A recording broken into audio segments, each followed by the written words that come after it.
Alright.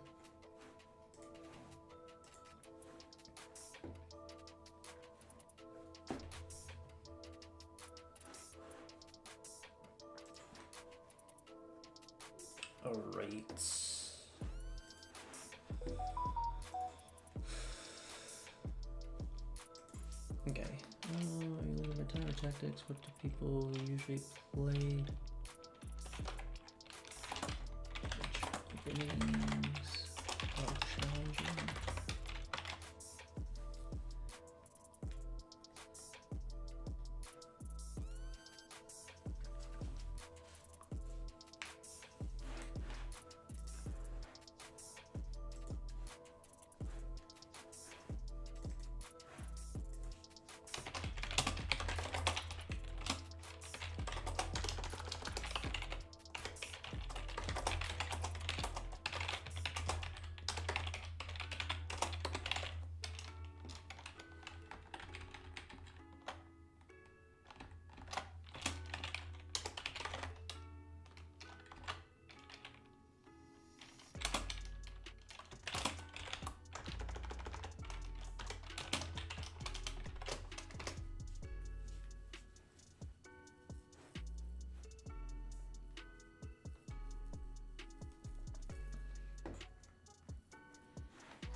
Alright, so I played like 10 games today, it seems. My win-loss ratio... Oh, my win ratio went up a little bit. Loss ratio went down a little bit. That's good.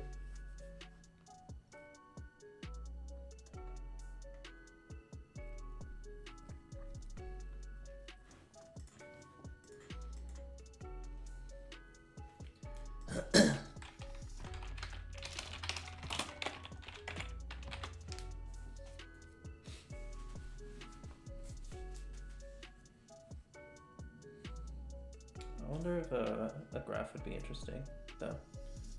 What kind of graphs could we do?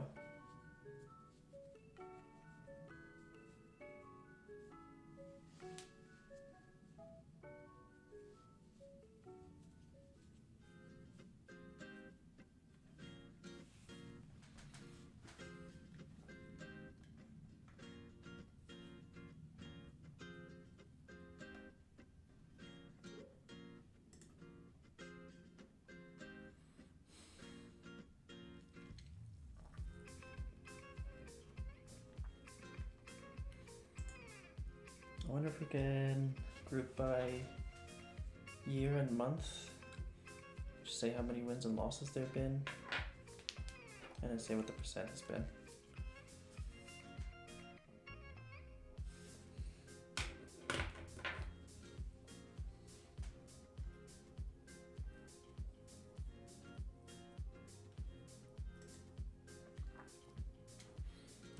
For that, I'd probably use Moment. Just to figure out the month year. Maybe.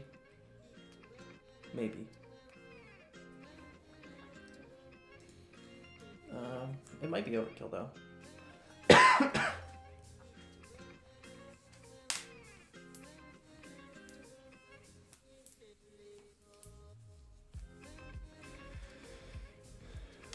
Let's see if we get. Let's see if we can get wins and losses by month and year.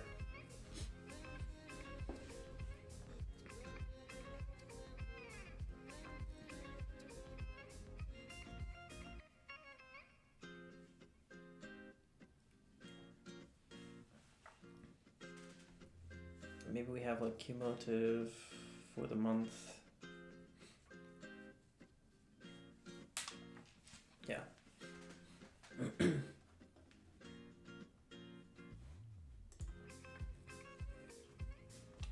So probably do low wins first. And just do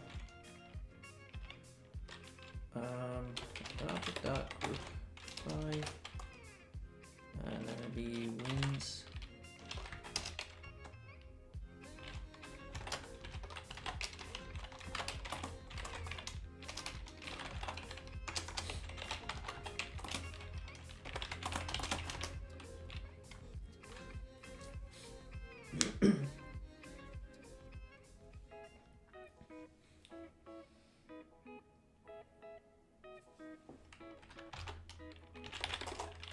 Wins by month.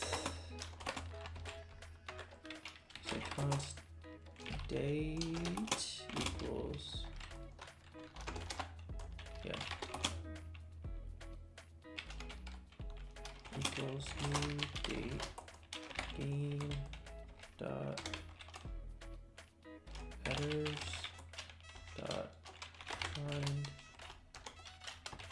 header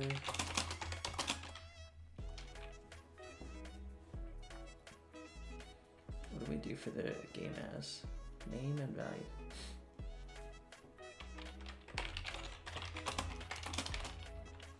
Header name equals, it was like UTC date, right?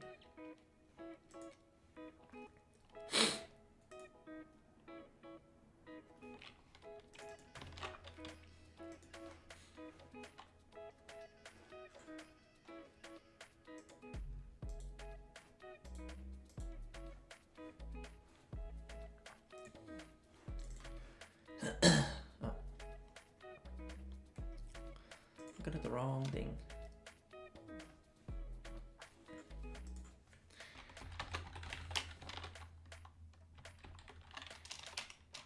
Dot value.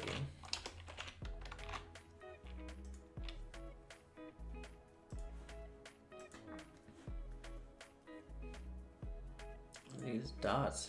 I might have to fix that. We'll see. Do console log wins by month object keys.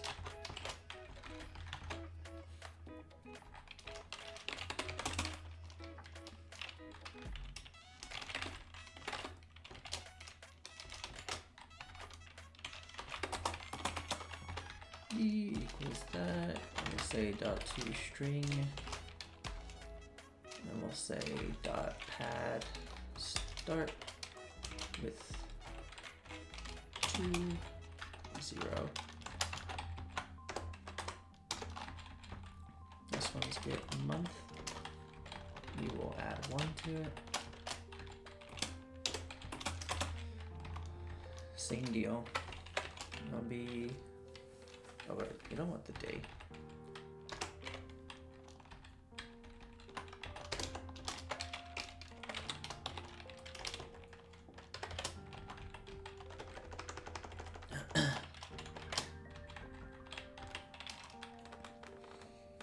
So if we want it in order, we do the year first, then the month.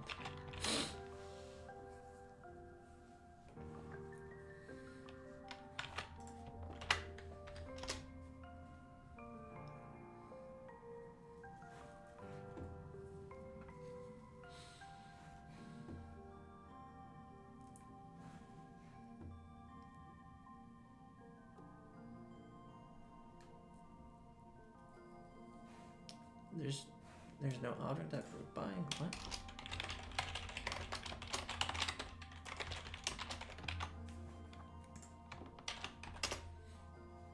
Oh, interesting.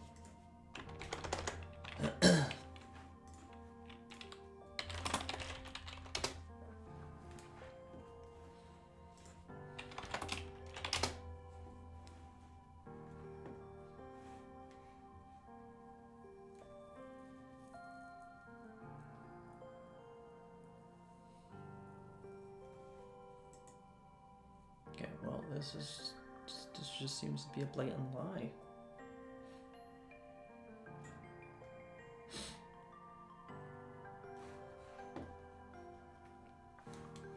So I guess we'll make our own group by then.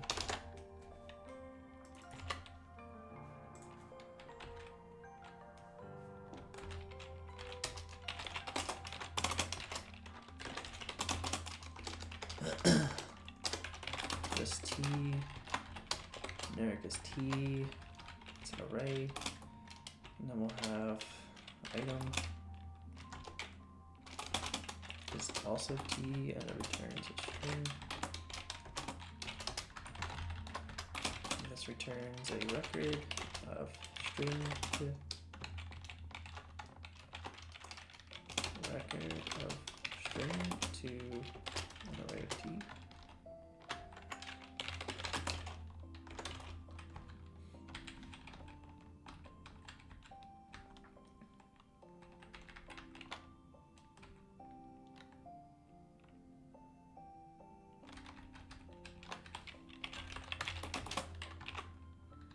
Great.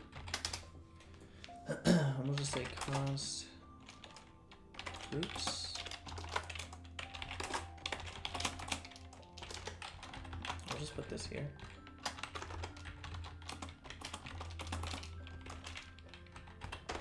And we'll return groups. And then we'll do list dot for each item. Const key equals callback item. We say const group equals groups sub key or an empty array. We'll say group dot push item. We'll say groups sub key equals group, and hopefully that does work. Okay, so we do need to dot replace all the dots with dashes. Okay, great. That looks right.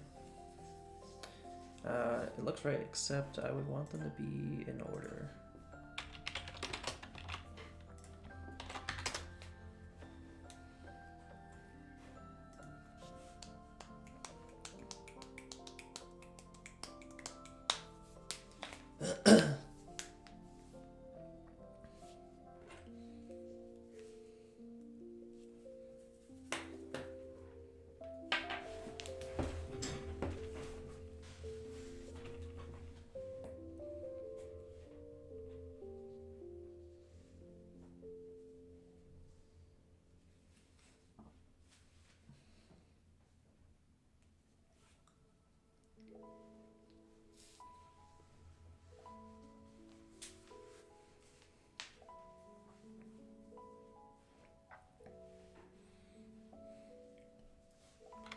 Do wins by month. Let's create a function.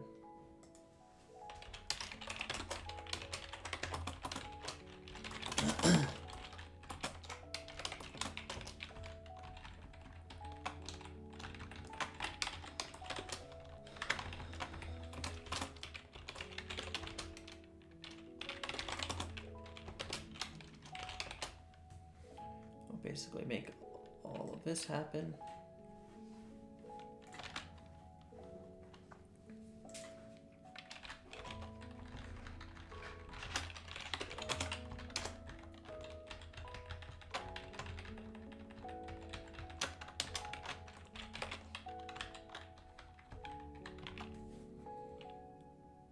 And then we could do this. By month. Don't need this extra arc anymore.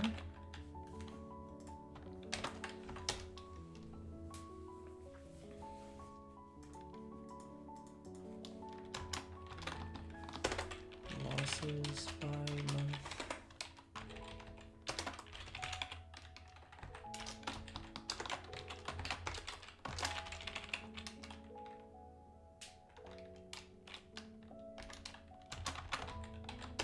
Draws by month. Draws as white. Draws as black.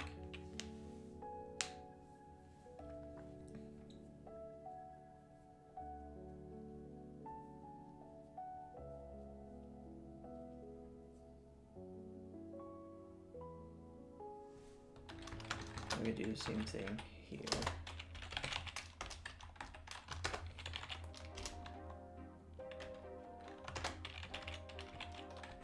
By month.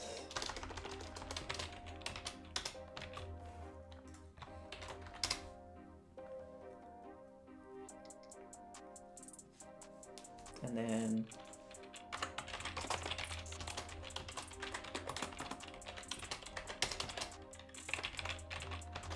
games by month.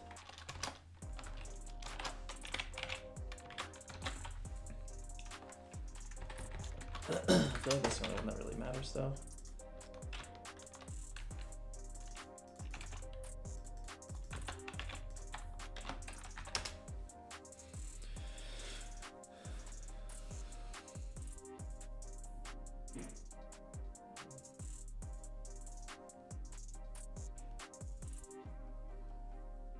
And so now we can create like an object with more details.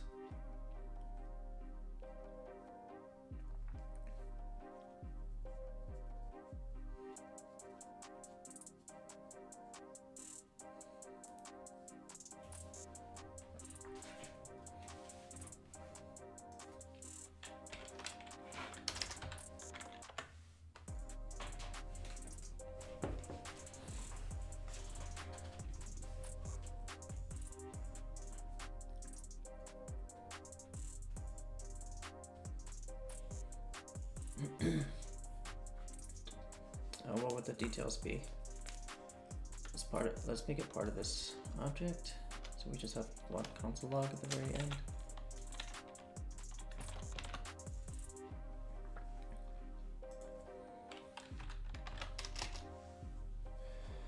And we kind of want to go month by month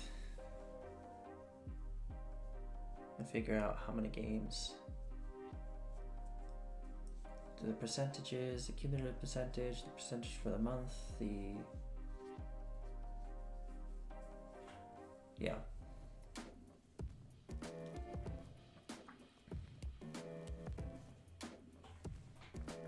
That way we can see a trend. If we see a trend that the person is getting better, we can note that, we can say that. Looks like you're already improving, depending on how it's trending.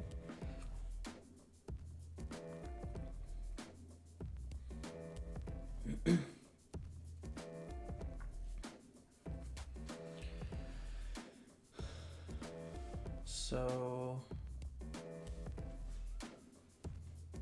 I'm gonna say const.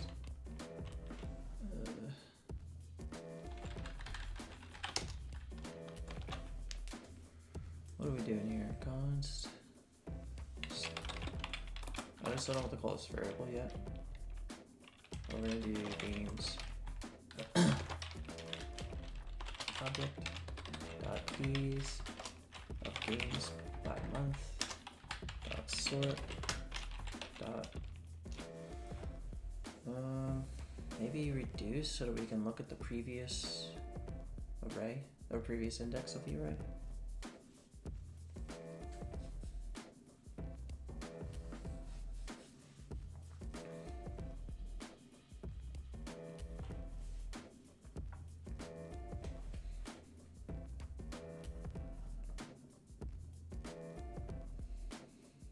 Because we won't know necessarily the previous month. I understand what you're doing, but how do you do it?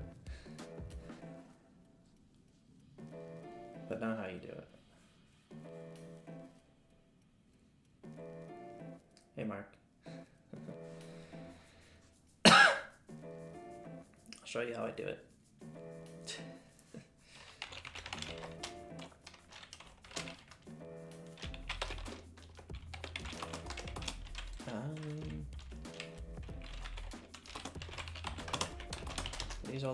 These are all the details we want. You want to start with an empty, right?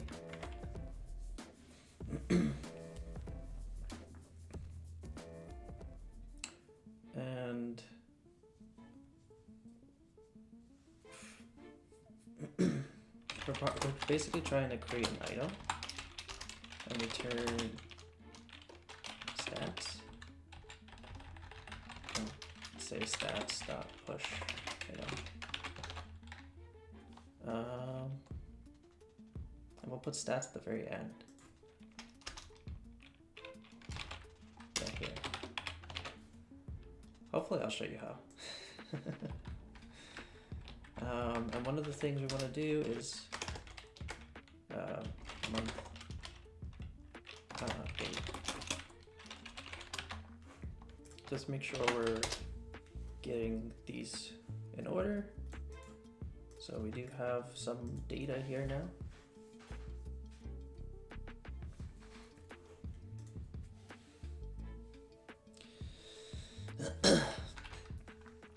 So now I would want to see like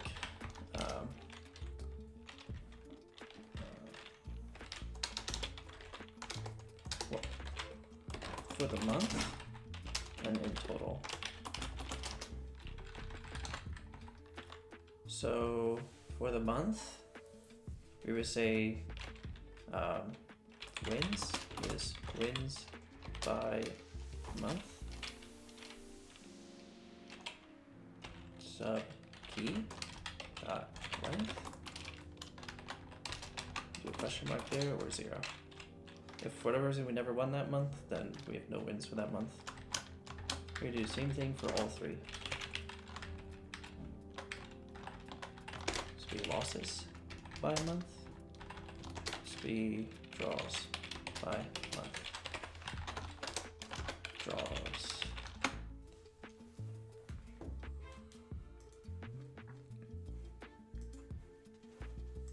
Just see what we end up with in that regard. So basically we haven't played that much in previous months. We mainly played in February. Between LitChess and chess.com, we played like 200 games in February alone. This is how addicted I got to chess. But let's see, stats. Rather than call it stats here, we'll call it here by month. There's stats.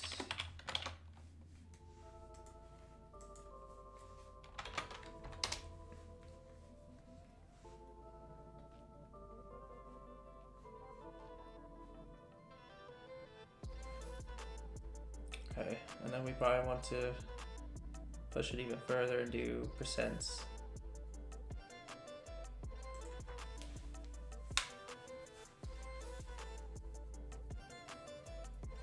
So I wonder if there's a way to like make this more reusable, because it feels very annoying having to do this. I played like 4,000 games 8 years ago, then didn't play for years, then started. Wow. Incredible.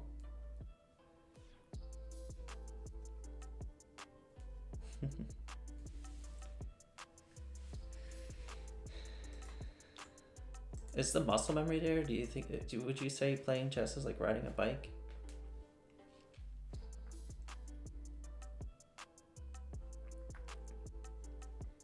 I'm gonna create a function to help me get this total percent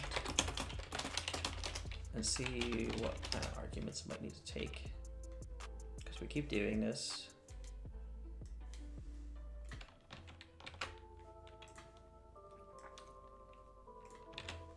I don't remember 5% of the openings I knew.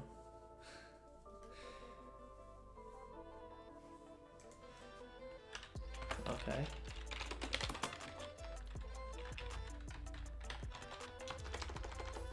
I think this is just total.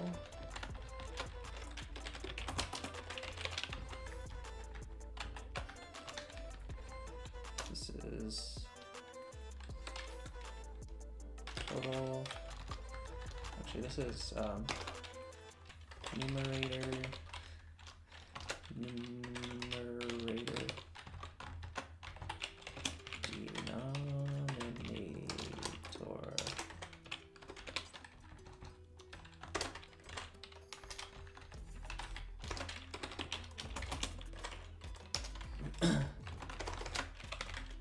Do you think that, okay, so on the flip side, do you think that How much do you think that openings help your game? Knowing an opening. Is it more knowing how to play an opening or playing against an opening? What's more important?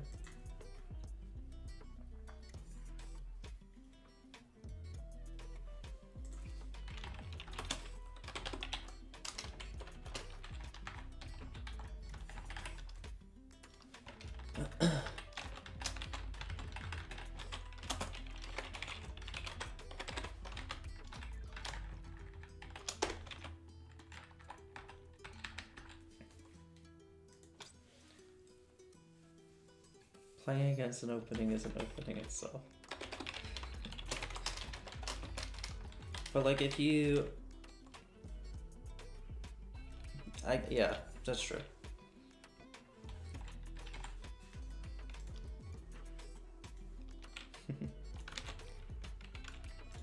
So knowing openings is enough. If you know the theory, if you know how to play, essentially you know how to play against it.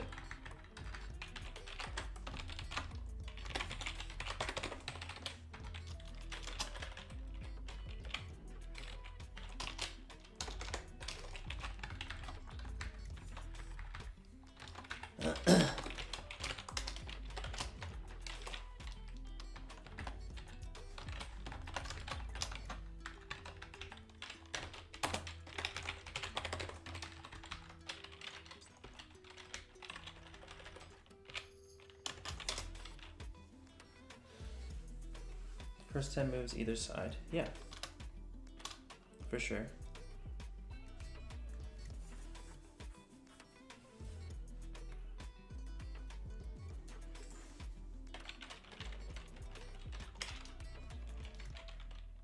Total percent.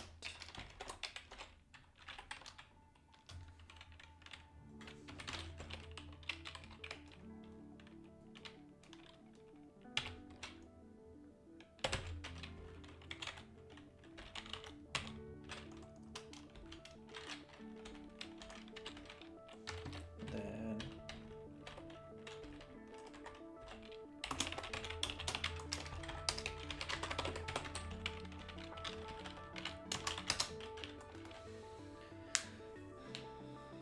yeah, I mean I don't know, like I know very few openings as well. I mean, they're in there for you, they're in there somewhere. You just gotta unlock them. For me, I gotta learn them from scratch.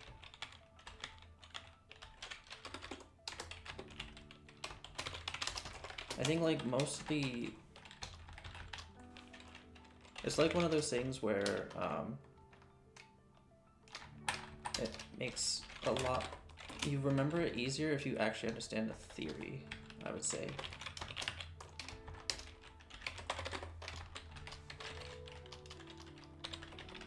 But like you see these videos about like, oh, this opening is busted, OP, like you'll always win, but it's just like, yeah, but like what if the opponent makes this move or that move or the other move, and you're just like, yeah, what if? It's basically just hope chess, and it's just not the ideal way to play sometimes. I actually think there's potential in playing openings that no one's ever seen before.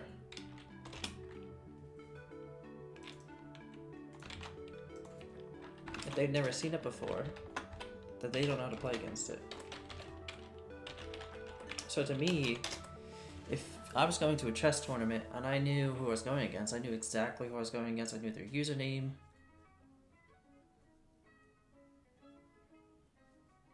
Okay, low levels, opening is important. Okay. Good to know, good to know. What was I saying?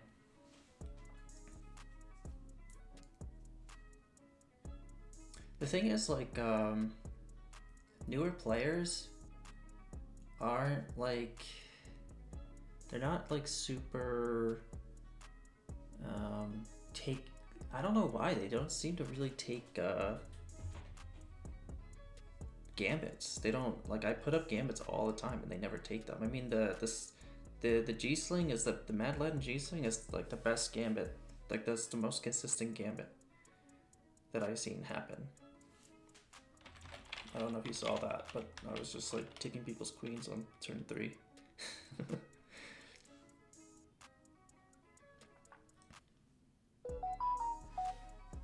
Against great players, they know it all, so middle and end game are more important. Got it. Like, to me, the theory is all good, it's really important. But I think like the most important part that I would want to get better at is just how do you not blunder pieces? Because I'll just blunder high value pieces. I'll just see a move I really want to do, but I don't think about the move that my opponent really wants to do. And so to me, I don't know, this would be kind of a crazy idea, but like maybe some kind of maybe if the coach is like telling you what they're thinking of doing, so that you're like, oh, okay, I should think about how to deal with that.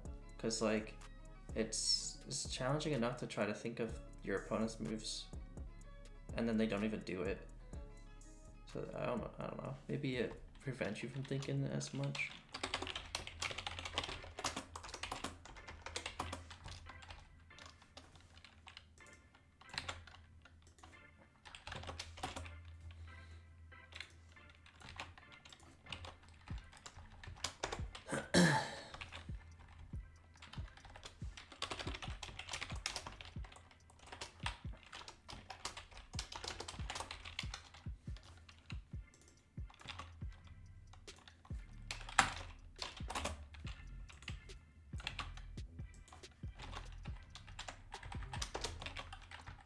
But like I was saying, if I was going to a chess tournament and I knew the player I was going against, and I could just look up their game history on the chess and chess.com, I could see which openings they struggle against. I could look it up and learn those lines, learn those openings. If there's openings that they lose 90% of the time, I'm gonna learn that opening. For saying, consider, can I check exploit something, can I checkmate, X move, any fork skewers, either side coming, yeah, for sure, yeah. Those are all good things to consider. But like my mistake that I make 99% of the time is I don't consider with it, I don't know if you're saying, I think of it from my perspective in terms of those things. I think, can I do this, can I do that, can I do this? I don't think, can the opponent do this? Can the opponent do that? Can like, that's a huge mistake on my part, and so I just end up blundering pieces. And sometimes I even think, oh, what's the worst move the opponent can make because that's what they're gonna do, and then they don't. Obviously, they don't do that move.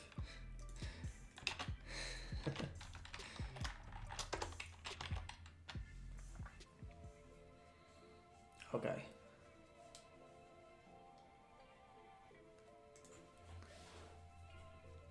That helps a lot right there.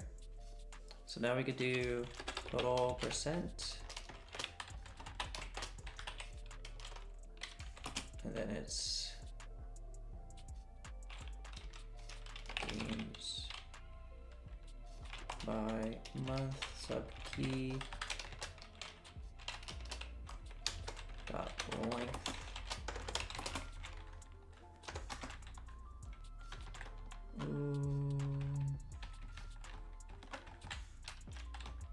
Oh, I did the wrong parenthesis.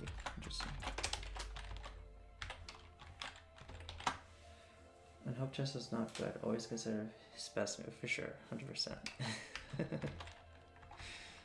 I totally agree.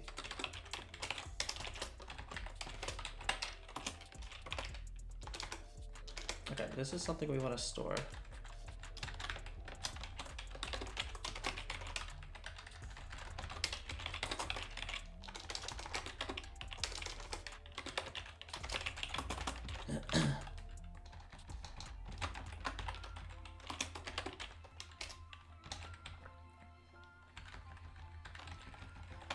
Put a question mark there.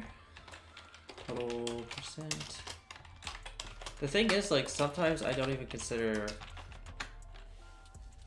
I don't even see their best move, you know? That's a huge issue.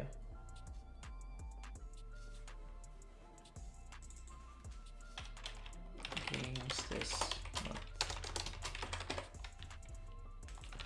don't want to confuse this later on when I eventually call it total games. I have some undefined. White. Draws is white.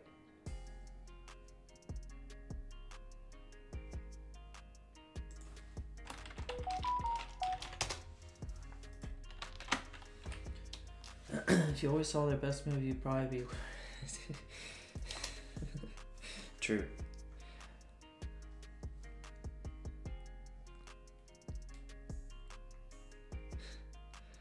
Good point.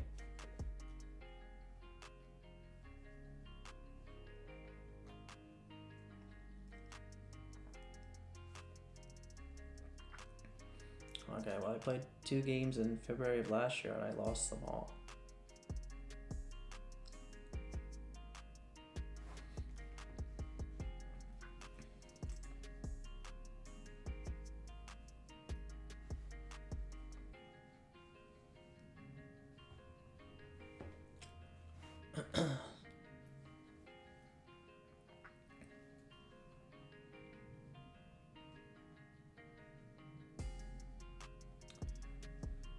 I was, yeah. I was just thinking about like a code review I did a couple of months ago where it was a very, very poor choice of variable naming. And I had to figure out how to navigate expressing that a correction should be made.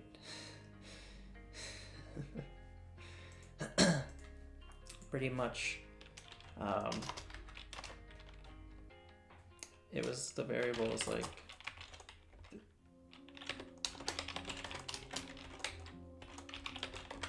they had shortened this to just the first syllable of each word, and I was just like, yeah, summation accumulation. Can we just write the full variable name, please? That would be great.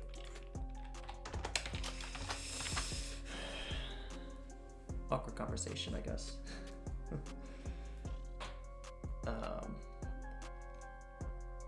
So be careful, just write full variable names.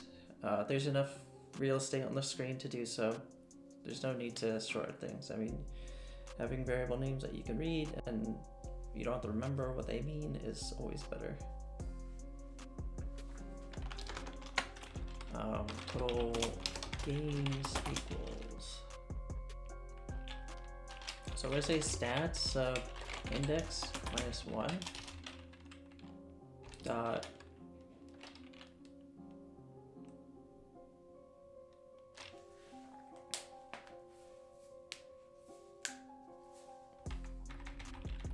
I think I'll put total here, right?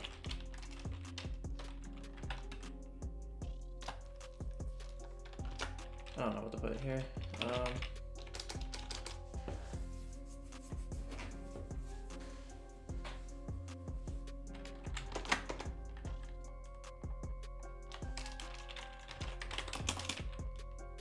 Just be games this month. So total games will be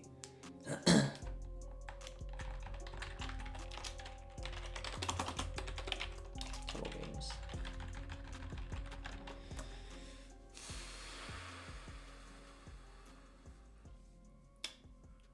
Total games. Get the previous one's total games, which will be dot total dot count.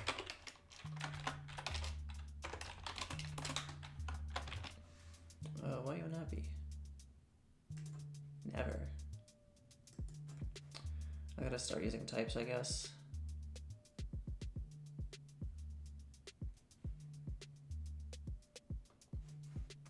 That's fine. We'll do it later.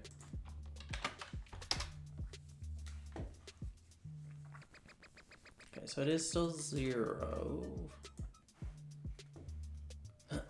Oh, sorry, it's total. No, yeah, it's total dot count. Where's 0? Oh, we gotta add it. We gotta add it to games this month plus, like that. Okay, we get to 246. It should be 246.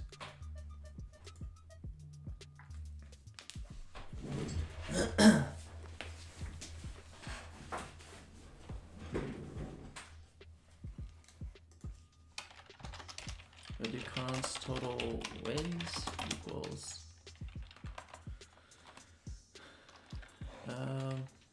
well, wins this month. Now we gotta do this.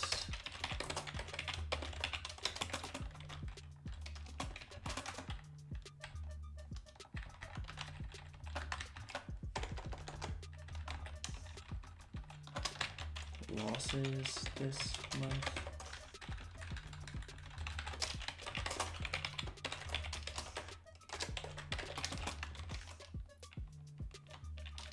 Cons draws this month.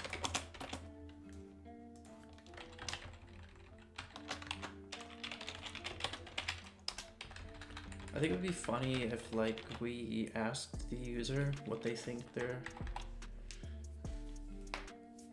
score is. The thing I like about chess, the thing that I think is interesting is you don't need to rely on other people like a multiplayer game. It's all up to you. So if you lose, it's your own fault. If you win, it's also all your own doing.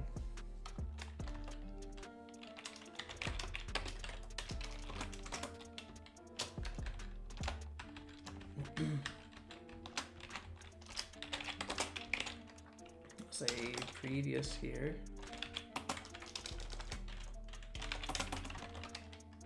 Do that, and we'll say previous count, previous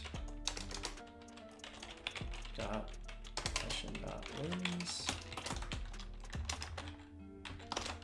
total losses equals losses this month. This will be wins dot total. Losses dot total. Total draws equals draws this month plus previous dot draws dot total. Okay, we should get an error if we run this, I believe. That's because we don't put a question mark here. I just want to see if I could get away with it. Okay, well, it's a different error. Hey Anita Gupta, how's it going?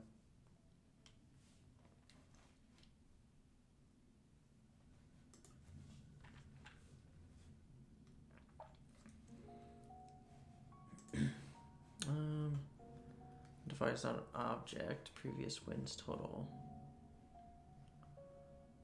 Total wins.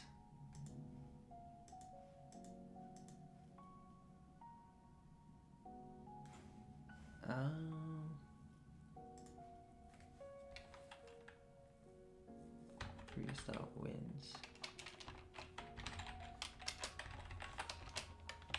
Can I do that? Okay, as long as these numbers look just about correct. So up till now, we've had 207. Oh, that's just for that month. We've had 246 total. Cool, I think that's correct. This will be wins total as total percent is total wins, win, and then total games is the denominator. 3, that's too many. Losses is just total losses as the numerator. Draws, total draws.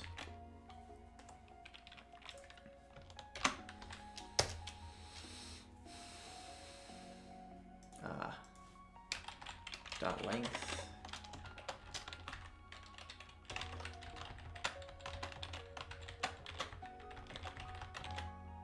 that what it is? No. Those are numbers.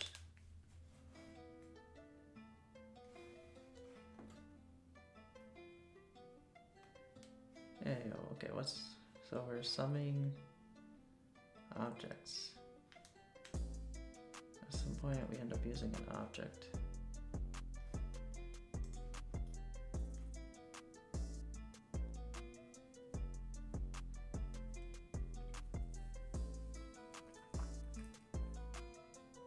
There is a 0 here.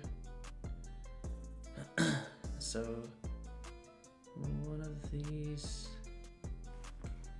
what is it for? It's for draws. Draws is the issue. Draws by month. Oh, it's draws this month. My bad.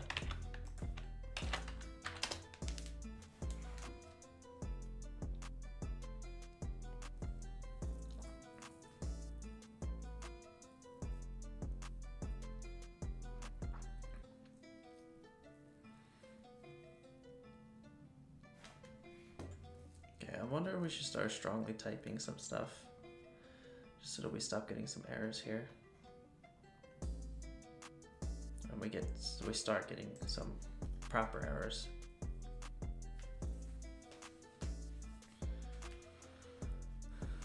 So we could do interface by month. Total is a number. Actually, is that what it was?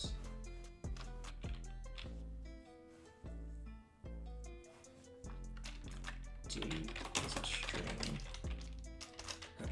Month is something with a count. It's a number. A wins, which is a total percent.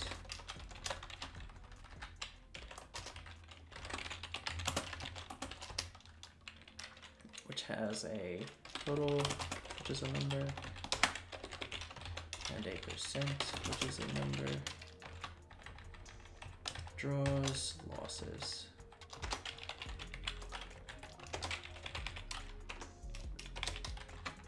Then this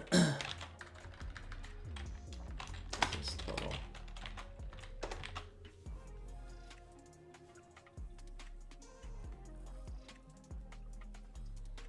Then we gotta say, does this have types? Let's go to lichess.com. pgm parse, what does that return?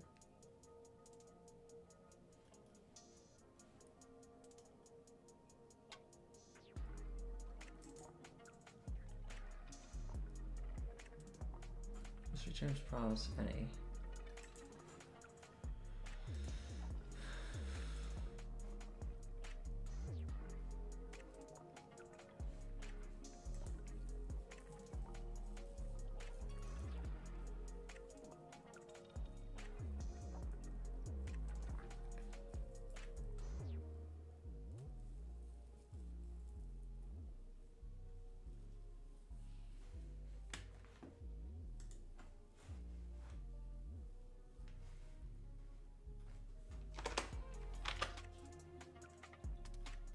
Let's see if we could use this somewhere.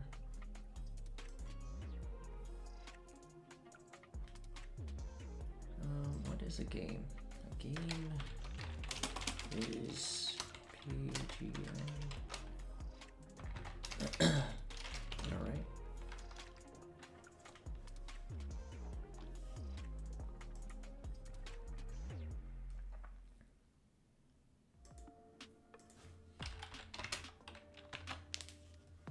Color is the color. Up here we'll declare that. We'll say type color equals white or black.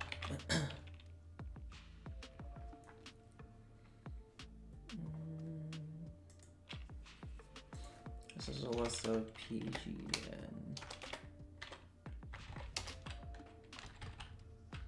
I guess there's no longer a T here. Parse PGN.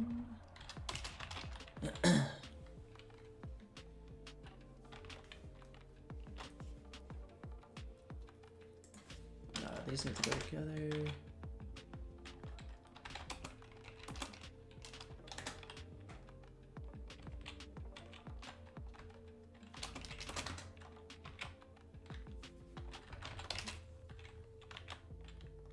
They need to go together. Okay.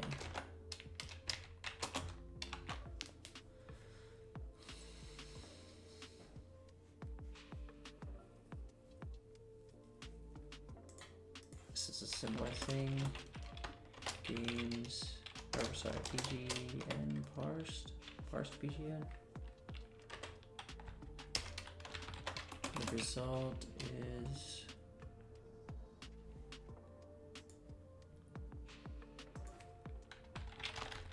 this is an array. Does it have strongly typed or is it just a string?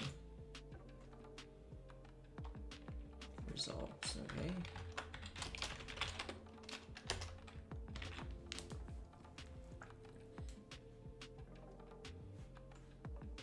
I do wonder if there's like a white.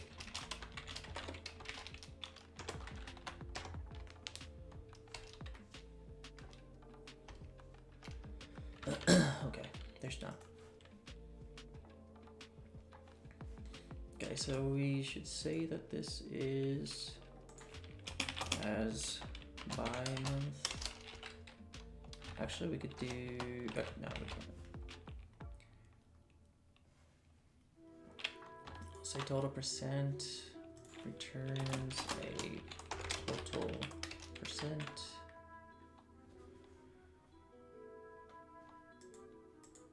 Oh, this is a string.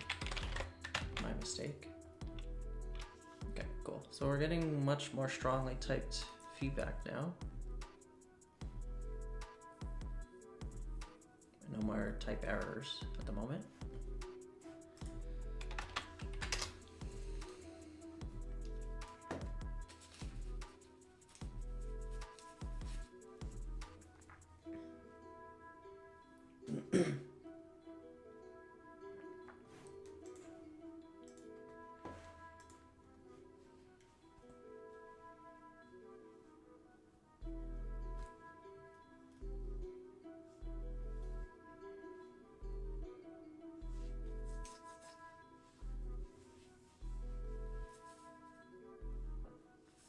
To me, the graph is really only useful for people who've been playing for a couple of months.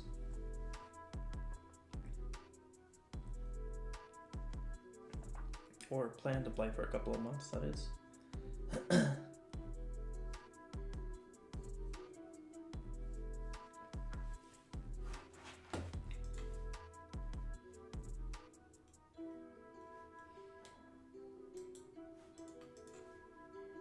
I'm gonna report people.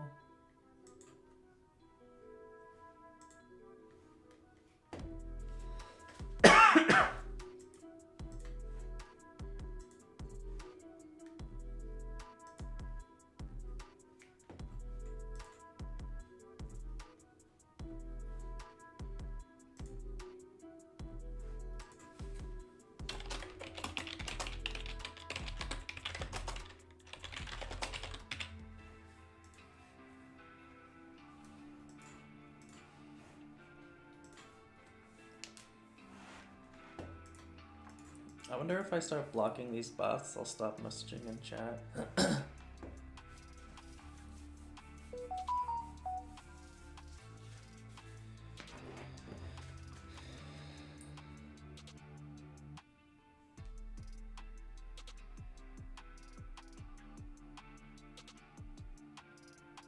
Okay, well, they got my report.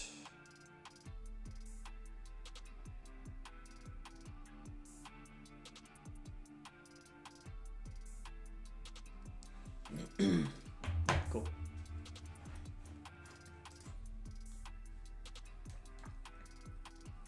Okay, so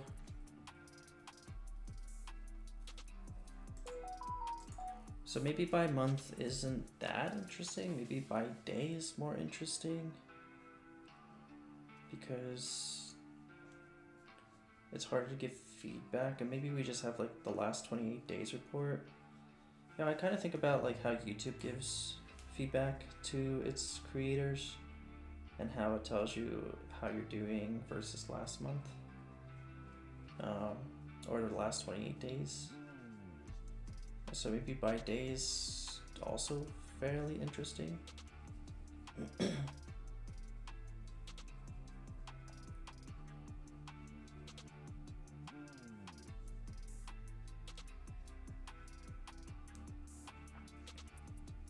Because for me, I get almost no feedback because most of my games were this month,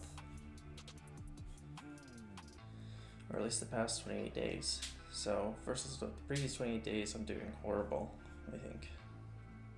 So having it by day one might be more interesting for me personally.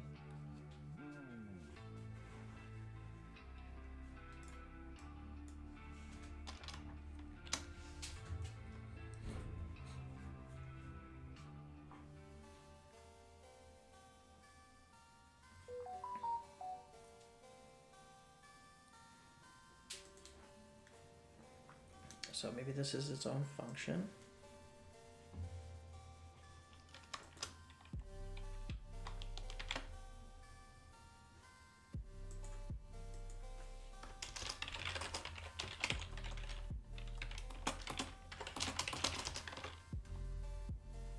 We just turn, and this is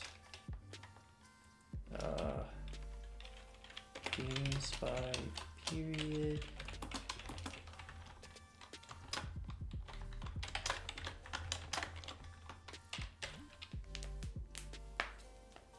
And we do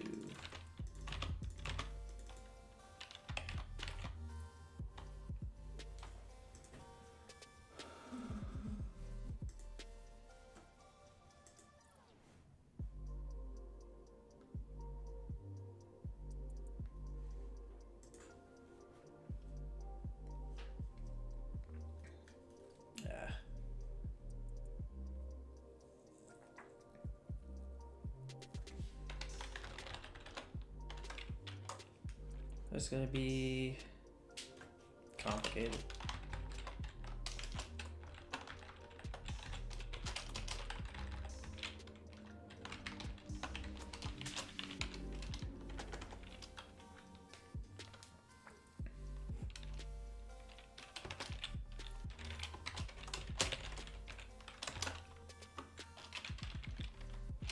Games by period. We're gonna make a new type. So a record of string to parse BGN arrays.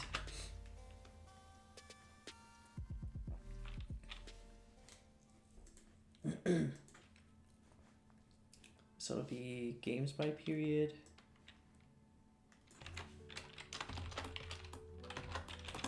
Wins by period.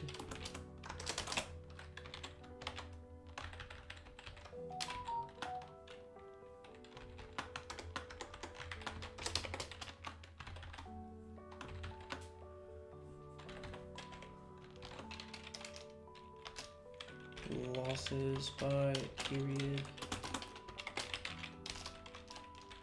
Draws by period.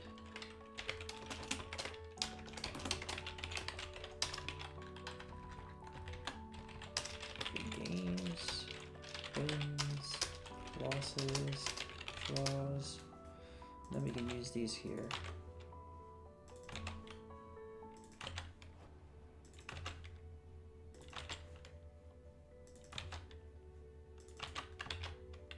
We go down here, we could say stats equals I by period. And we could say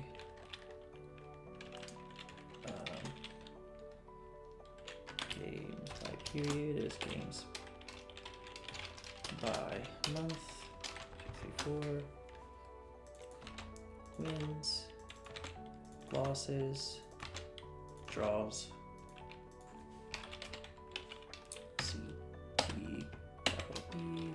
Wins, losses, draws.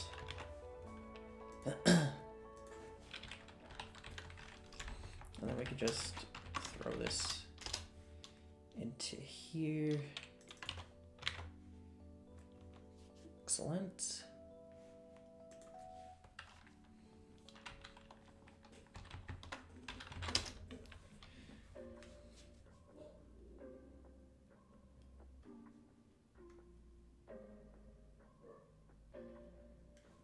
Okay, and then we gotta do by day.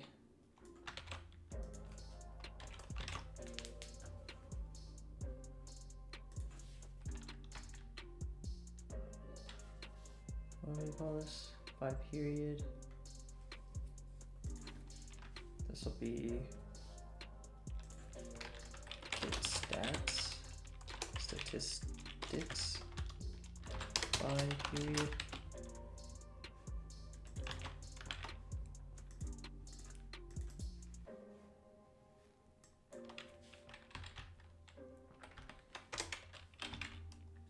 Statistics.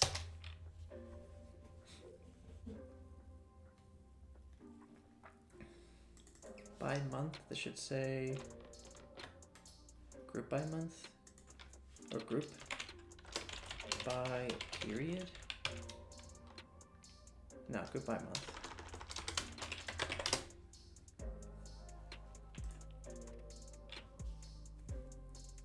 I'll rename this. Get by results. Rename. Get by color.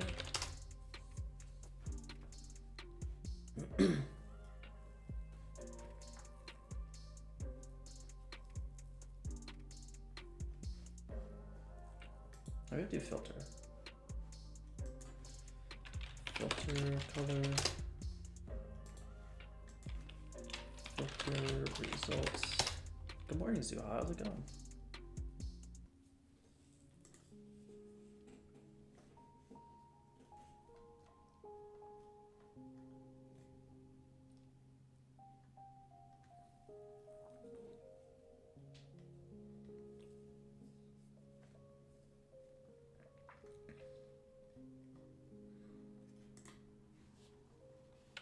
So we're gonna create that. We're gonna go group by month, but we're gonna say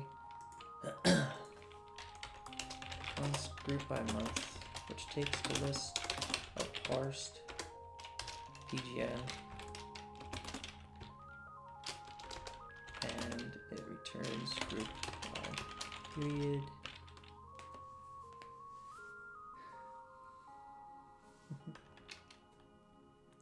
Group by period list, and then I feel like this is where we create some kind of a function.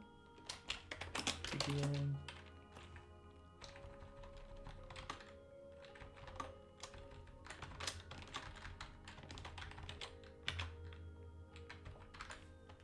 This is group by period.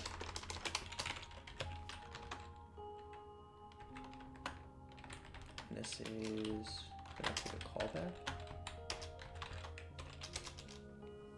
I was wondering, was it actually you that found me on LinkedIn, or just wanted to make sure I'm not being catfished,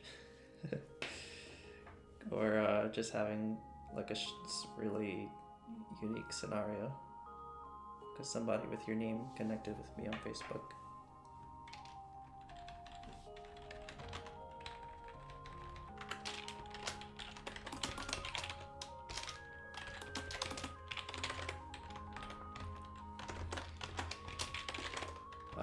This would be, that was correct. This would be the callback.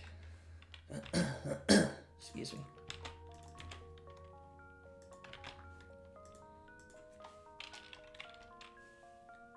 When you change a lot of code repeatedly during development testing before you make a PR, how do you remember what code you ended up writing and what code you got rid of?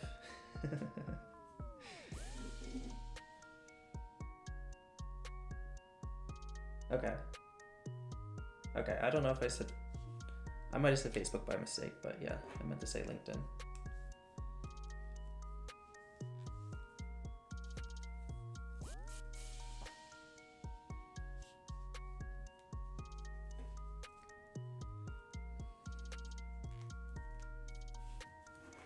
was I saw that you had given like a talk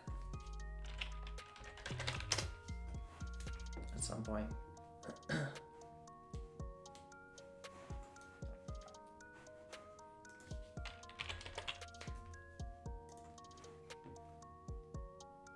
GitHub Copilot.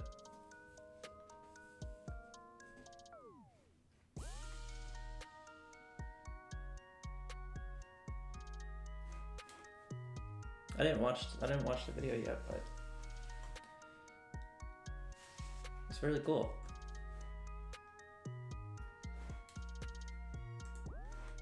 I was also just recently in Texas to attend a wedding in Houston when they were having the power outage, actually.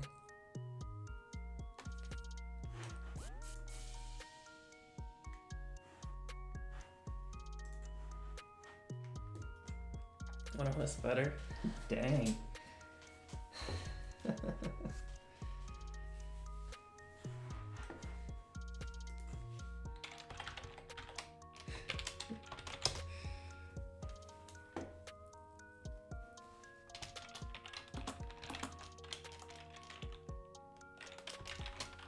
Do this. Maybe I could allow a number. What would you summarize as an issue with Copilot right now? If you were to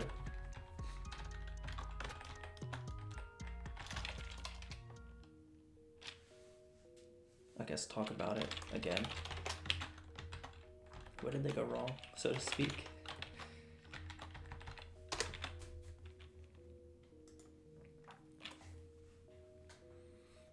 Maybe I should just give a date. Yeah, I should just give a date. What am I doing?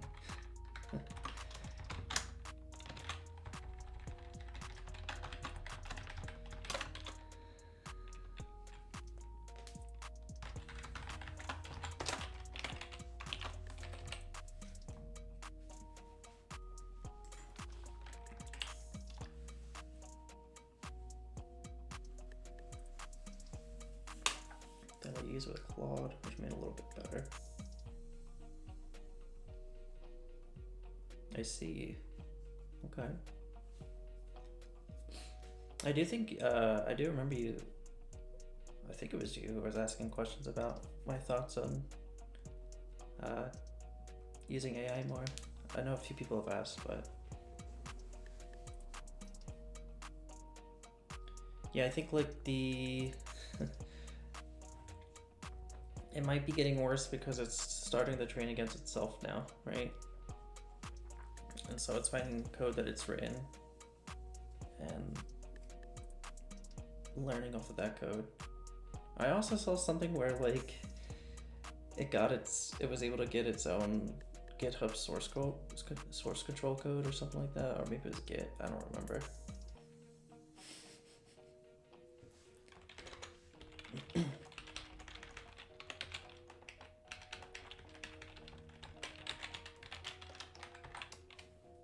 Get date. Yeah. Maybe I'll do a callback that takes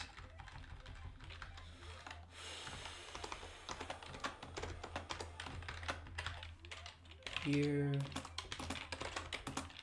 month, date.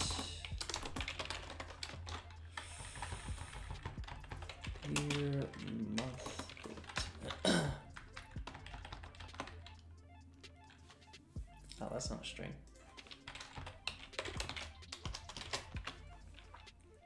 And by month should return year, month. And then by day, group by date should return, and then this should be y month date. I know I'm doing the thing that I said not to do.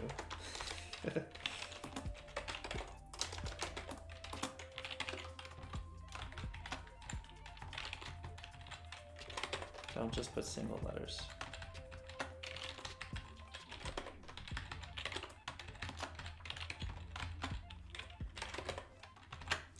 What really is mean value? Incompletion, which they've added a limit to.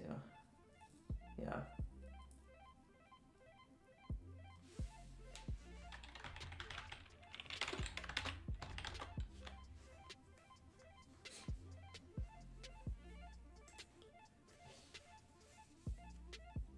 I'll have to listen to your talk for sure, just to see what your thoughts were at the time.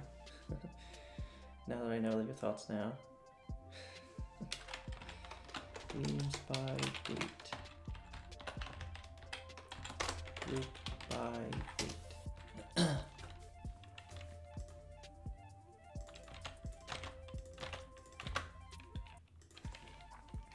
CT space date. Down, dot, down, dot. I gotta learn how to not take my hands off the keyboard by date. CID games by date. CT common date. Down, dot, save.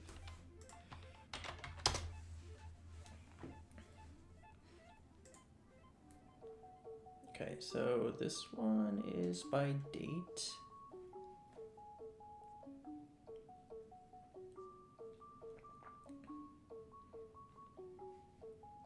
Okay, I had a positive win rate this day, not a positive. What language do you use? Wow, just straight up 3 losses. I'm using a language called TypeScript, which is a variant of JavaScript that has type markers. Got decimated on this day. I went wild on this day. What the heck? I played 70 games in one day?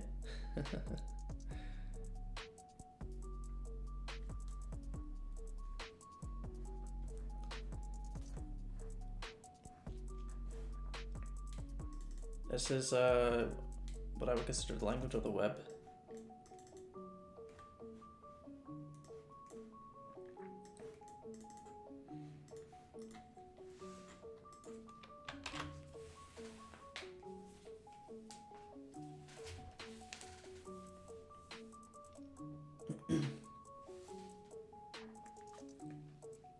Okay, so we got a bunch of stats now. Welcome to I don't know if have you been here before, Alpha?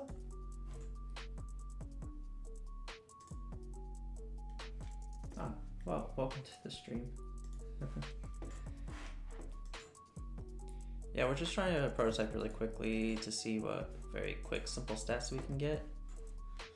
So I figured we should use TypeScript to do that.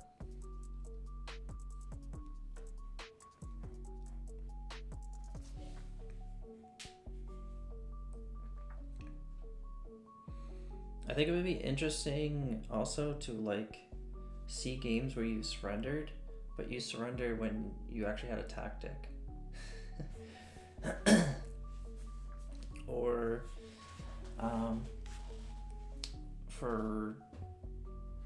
if you took a long time to think about a move when there was like a very obvious move. But like what's very obvious, you know? Usually you spend most of your time thinking in the mid game. Excuse me, because in the opening, you just play an opening. Early game, you just play an opening. At the late game, you're just blitzing out moves. Do you have a plan to make your own chess engine? That's a good question, Tongue Lamb. Not really make my own engine. There's already really good engines out there. This might not be your exact question, but there is this API, Stockfish Online REST API. I could use this to help me to figure out good moves or not. What are different good positions? And it's a pretty simple API. It just has depth and a board state. And in theory, what I could do is, I already have something. This isn't even theory, I do have.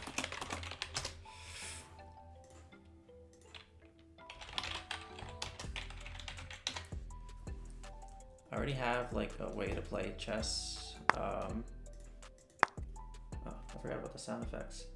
That I created from scratch using Canvas and Astro. So I kind of know all the different moves that you can make in any scenario, even castling, en passant, promotion. I know all these possibilities. And so in theory, what I could do is I could not only look at the best move and do it, I have this idea to also like make other bots with maybe interesting personalities. For example, like if I've seen some personalities on chess.com, so I'm gonna just name those. If, for example, I said, okay, well, this bot really likes to move their queen a lot. Well, in that scenario, I would probably go through every single move possible on the board. And if there's a single move that is a good move for the queen, I'll prefer that move. It doesn't matter if there's a move that's 10 times better than moving the queen, as long as the queen move is favorable to the person moving it, then I'll make that move. That's what I'm thinking, at least. And I can have all kinds of personalities, whether it's just like, I also saw that chess.com has like bots that will adjust their level based on whether you're winning or losing. And so if you blunder a piece, they'll start blundering pieces. Can you? Yeah. I really like that idea, Zuha. One that loves sacrificing, absolutely. Like, if there's a move that, it doesn't have to be the best move, but if it's like favorable or close enough to even, and it includes them capturing a piece, then they might prefer that for sure. There is a bot that does that in chess.com as well, but they're like rated at 900 or something like that. Results in higher eval but less material. That yeah. That's something to consider too. Because you could be down pieces but up in eval just because your board's more developed.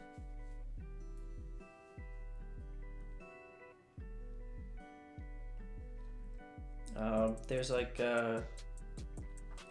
there's also, I had this idea of bots that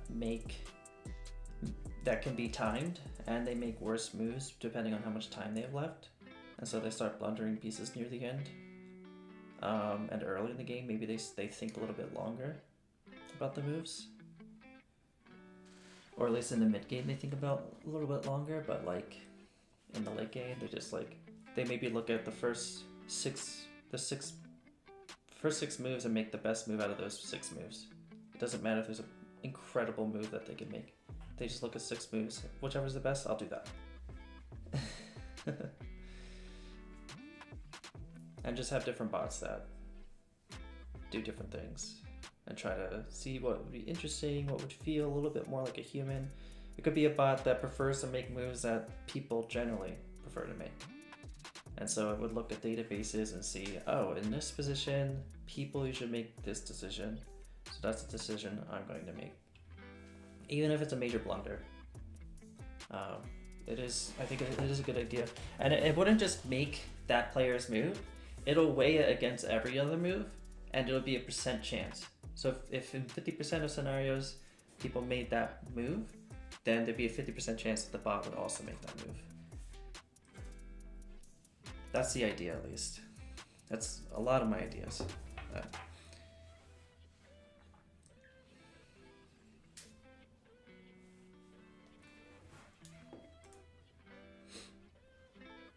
I mean, for all I know, this is what chess.com does. This is what other chess bots might do. But to me, these are the coolest ideas that I've come up with. I think they're cool. I'm also open to other people's ideas, so just so that I don't forget, I'll make a note.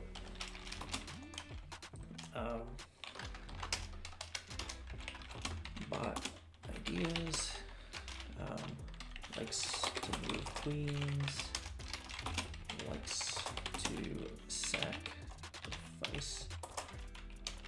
pieces. I've also heard of the worst move bot. Obviously Stockfish is the best move bot, but worst move bot would be interesting. Statistically chooses the worst move possible.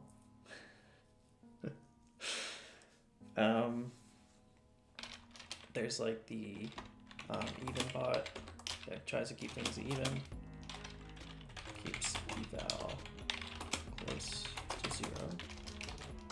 There's the time rushed bot, looks at certain number of moves and picks the best of them. There's the human bot, picks move based on other human moves in a position.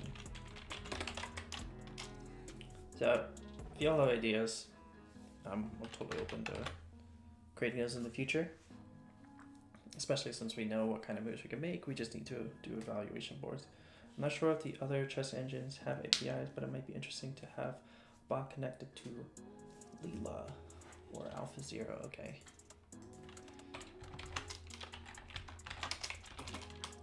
I don't know anything about Leela or AlphaZero. Let me do a quick search.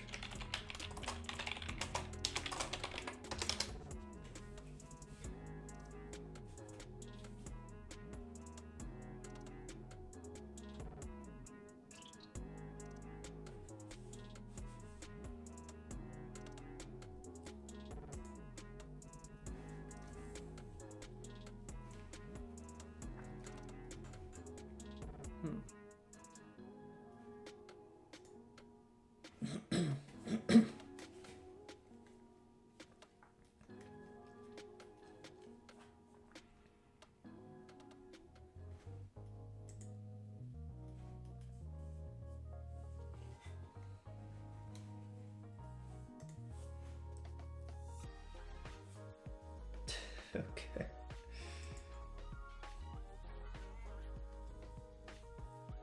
Okay, well, are they?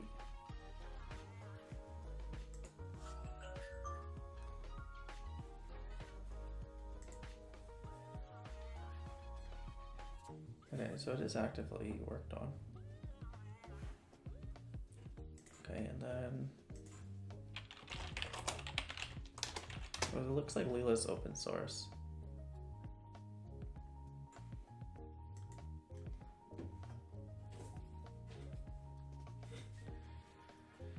Stockfish.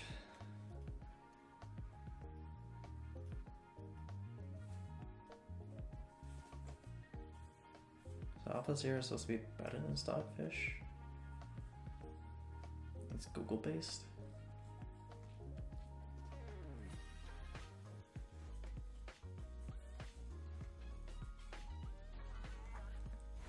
Alright, we'll have to look into that. Thanks for sharing that.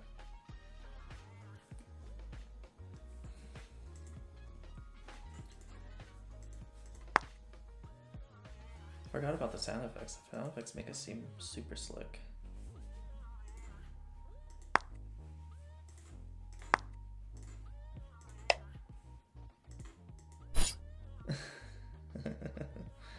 The sword effects.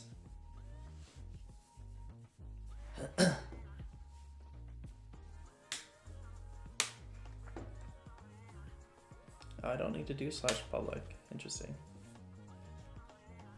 It's good to know. All right.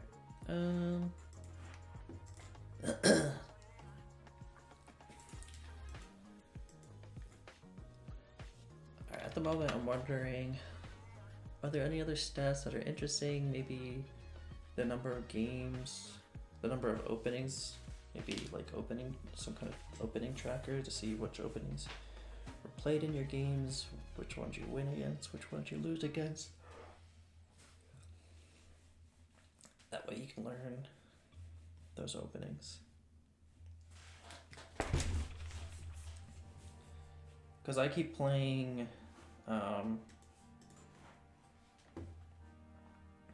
let's see.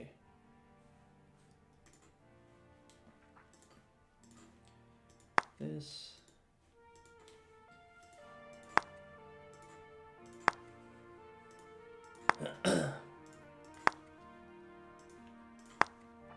Which I think is Bonziani.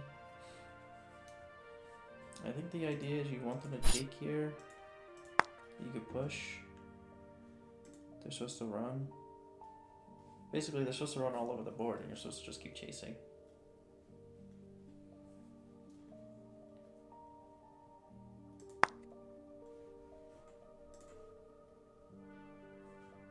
I think you're supposed to recapture here. Maybe you're supposed to develop. Queen. I don't know, but be good to learn what's the next best move here, for sure. Maybe you could group archive games by openings. Oh yeah, okay. All right, if that's the interesting one, I'm gonna do that.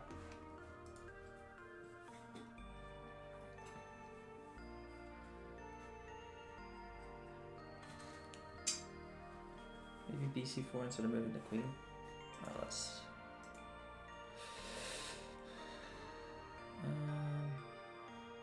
Which bishop can go to C4? Okay, yeah. It's a cool move. It chases the knight. That's annoying. And they basically have no way to defend it. Like, they do have to run. Cool idea. I like it. I guess you could also push this pawn, but I don't know. But I like your idea because pushing pawns is dangerous. You can't do it. If NB6,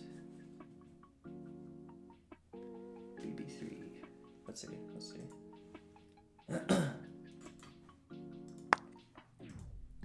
NB6.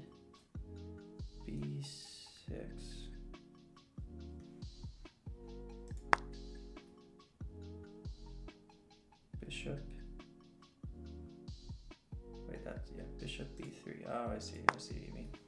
Because they're just attacking the bishop. Yep. I think this is like supposed to be an ideal situation too, to have these two knights here for some reason. For some reason that seems right. I guess you could, well, you can't now, but at least to see what they do.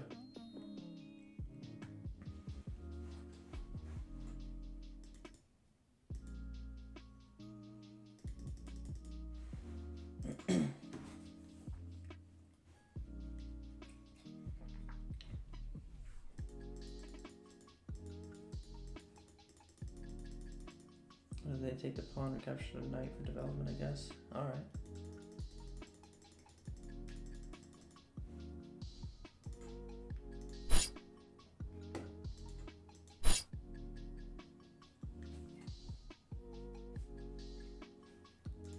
I do think that's ideal too. I don't remember why. I think like they're supposed to do this at some point. The other pawn. Okay. So this one.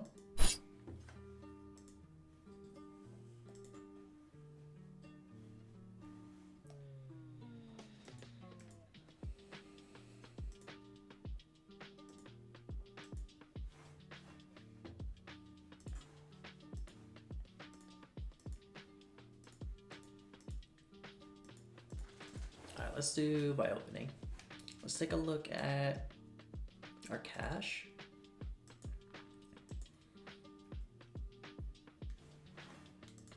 Let's see it. Undo. You're saying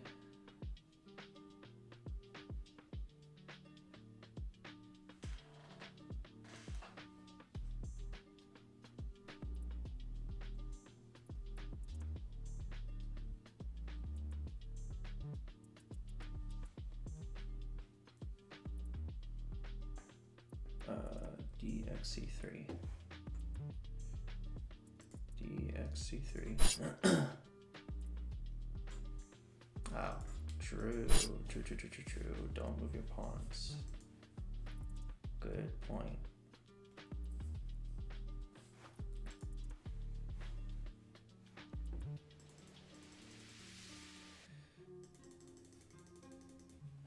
Alright.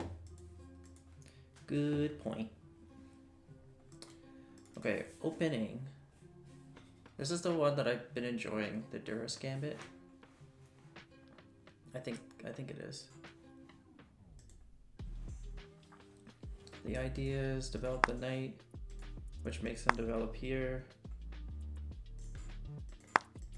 You just sacrifice this pawn, purposely move your king, have him bring the queen out, put this pawn in the way, they check you again, you get out of the way. They capture here, you attack the queen. They're supposed to go here, get out of the way. And then they start trying to capture the king.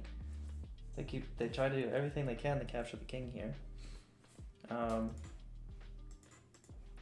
So maybe they open up the file, but at this point we can attack the queen, to which the queen might go here, maybe go here, maybe. Then you're supposed to just like do this, to which they just take, and then you capture the queen. The idea is to get their queen early, because you kind of just bait the queen out. The one guy I played against it yesterday, it was so funny. I definitely blundered, but it was still so funny. What was I doing? It was actually Lichess. They were messaging me during the game, and they're like, bro, what are you even doing? You're just like jumping circles around me. Oh yeah, look at that.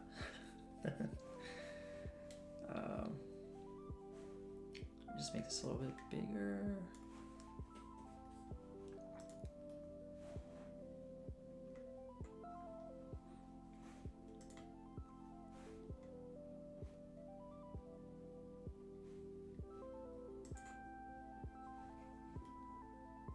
Still have the messages.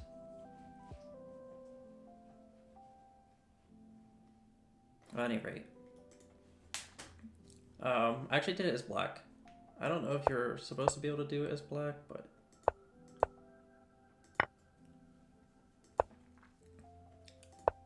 so they started going for it. They check me when I block it. They move the pawn. I can attack the queen. They move away. This is my kind of a blunder, not really, because they could get the knight, but if they move there, I could have moved the knight to safety, but I just didn't think of it. I just protected with the bishop, which is horrible. But they moved here. This was their blunder. This lost on their queen. Granted, I did lose a lot more, but another interesting line that happens too. Let me analyze. Another interesting line that I see happen is I put the bishop here and they're like, okay, I'll just run. But then you just get into their back rank. And then usually they'll move this, you'll get this, and then they'll do this, and then you'll get this, and you'll just check them and they have to do it's pretty nasty. It's pretty nasty.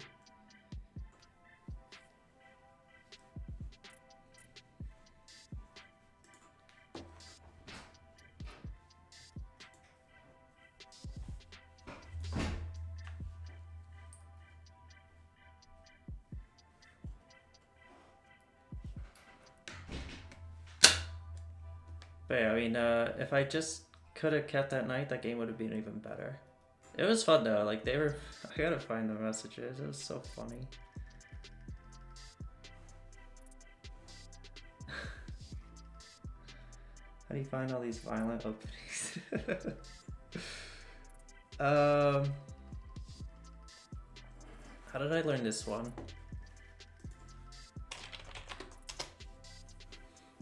I'll show you.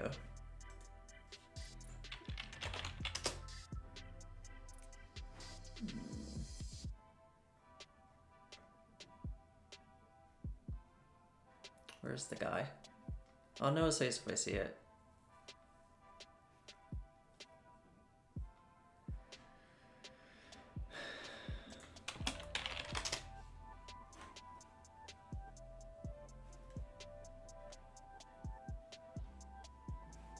He makes shorts.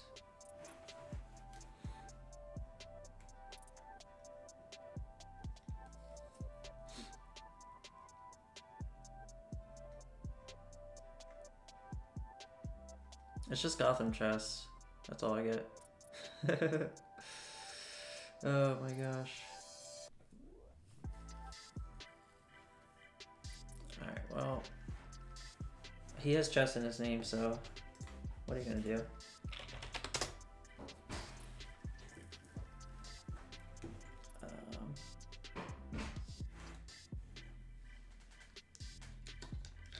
I have an idea. Give me a second. I have like so many YouTube accounts too, so keeping track of which one I watch where is challenging.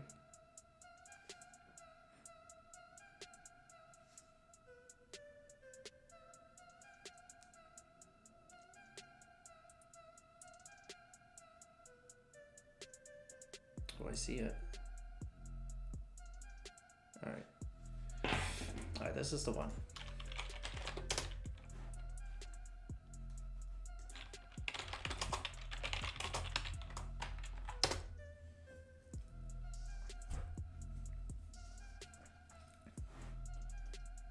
This guy. What is up, guys? You're just his shorts. And that gambit is Duras, I believe.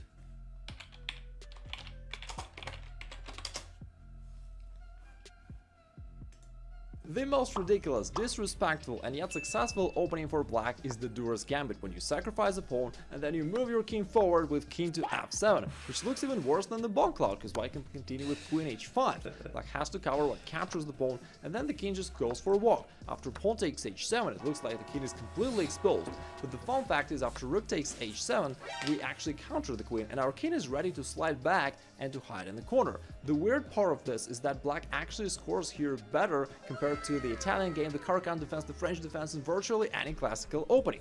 For example, if white goes check, black hides in the corner indeed, bishop d3, white tries to attack, but black counters, the queen needs to go, white still feels like they're putting strong pressure, black counters with e5 once again, the pawn is ready to go forward if queen moves, but if white just captures the pawn, then after rook e7, black wins on the spot. Oh, get wrecked. Got him.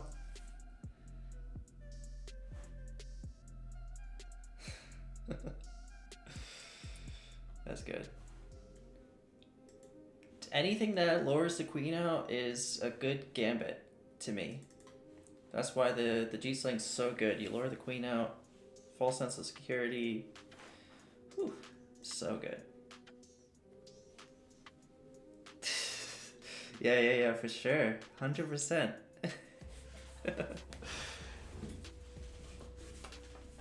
Hey, Eddie. Eddie Zimbold. How's it going?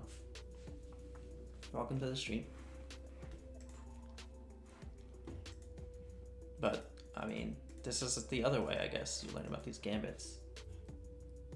Good. Yeah, I'm doing well. Just trying to create a chess coach to improve my chess game. Because I need improvement. I need improvement. That's all I can say about that.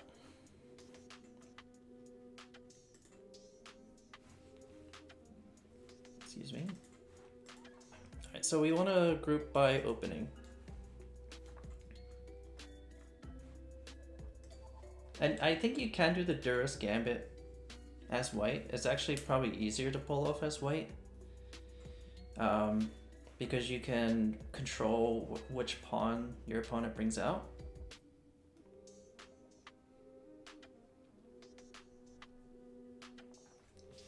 Web dev, trying to find a job. LinkedIn doesn't work. Trying to talk to other devs on different platforms. Try to get at least one interview. Interesting. Okay. Um. Yeah, I mean, I was also, by now I got one interview. I was also just doing the interview process, playing League of Legends. Yep. It's a great way to pass time.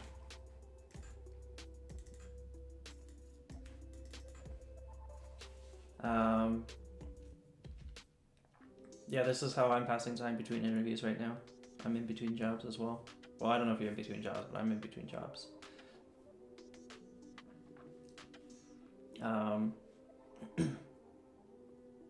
Yeah, I actually, yeah, it's tough because you connect with so many um, recruiters, and then they just never get back to you. Yeah, job market for entry level is brutal. Yeah, you hear that a lot for sure. For sure, the entry level. You need experience for entry level, but how do you get how do you get experience? Yeah, it's tough. But the company's not good. You're currently working. Okay, that's good. Yeah, like finding a job to me is just like that's a full-time job in and of itself that you don't get paid for, and you have to do free work essentially just to prove that you can do what they want. So yeah, it's tough. But yeah, I would get people who connect through email. I would get people who connect through LinkedIn. I would have people just call me directly, and they had like my email from 10 years ago. I'm just like, where'd you get that email? How'd you get my info?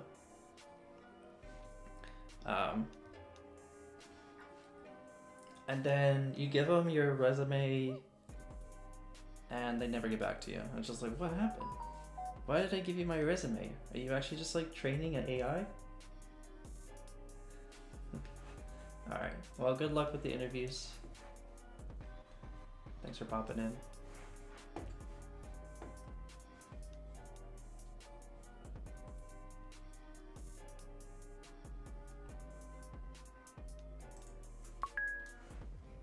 I'll let you know if I see anything. Web development.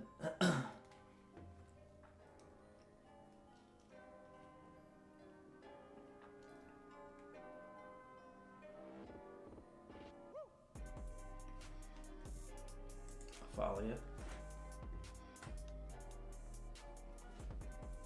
Yeah, and I messaged them.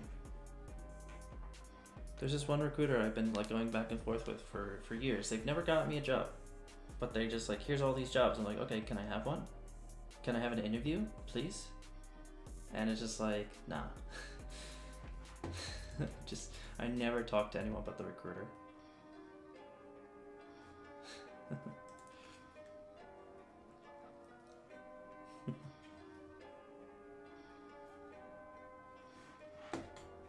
Anyway.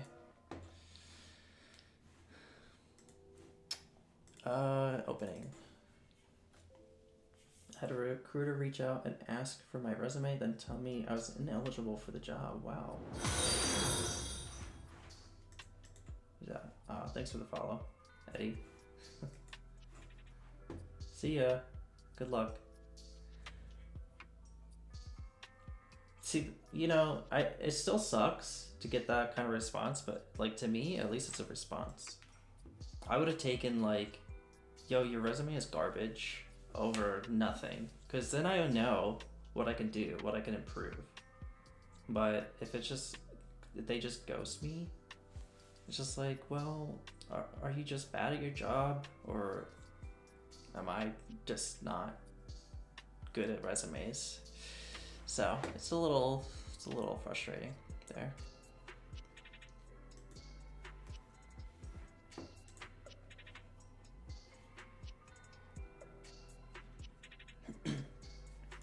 For my one of the jobs that I'm like final rounds with, I did 5 rounds. We're now on to the 6th round, where they're checking the references, and they told me, you know, we're having trouble connecting with one of your references. It's like, okay, I mean, is it? I mean, I remember you saying you would help me reference me as a kid. This is probably going to be completely random, but like, could one of my like viewers or subscribers give me a reference? And they're like, nah, that's against policy. And I was like, okay, well, you know, it doesn't hurt to ask. Because yeah, I'm curious what the reference does. Do they? To me, a reference should ideally just tell you where the person is and how you can help with their development. That's the main reason for a reference. Like, you've seen my skills. Excuse me. There's plenty of places you can go to see my skills demonstrated. I have a YouTube channel. I have a Twitch.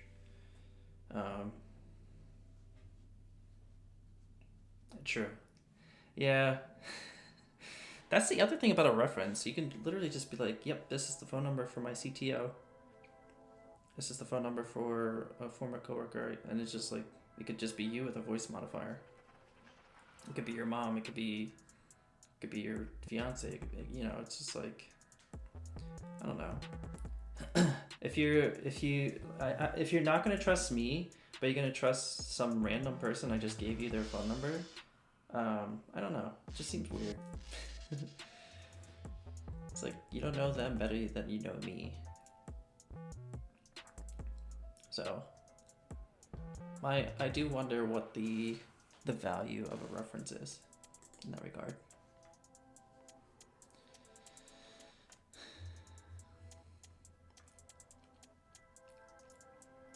Okay.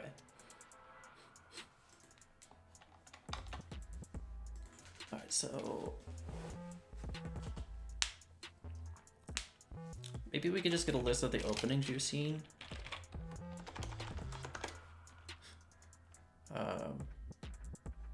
Let's start with that. I just want to see all the openings I've seen.